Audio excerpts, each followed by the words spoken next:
speaker naman tayo dito eh. Dito muna tayo mag-sounds. Lakas naman to. Let's try. Oh gosh. Pero pwede to. Dito muna natin lagay yung speaker. Ayan. Patugtugin. So, on natin ang Bluetooth.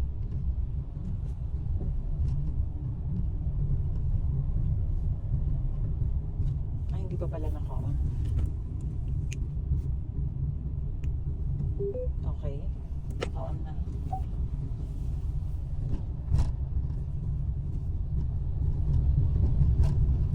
Then, let's watch the news.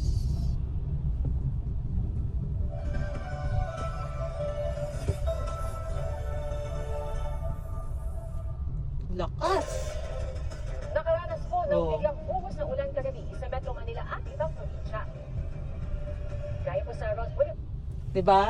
Ang lakas, di nyo kaya. Kaya i-check out nyo na yan. For sure, kailangan nyo to. Liit lang yan. Pwede isabit, pwede pang motor, pwede pang bike. Habang nagro-road trip ka. Yan. Pwede rin naman pang estudyante, pero syempre wag dun sa mismong klase na, di ba? So, ayan yun. Mura lang to. Wala pang 200, 150 lang ata yan. Pero di ako sure ah. Check nyo na lang sa aking yellow basket.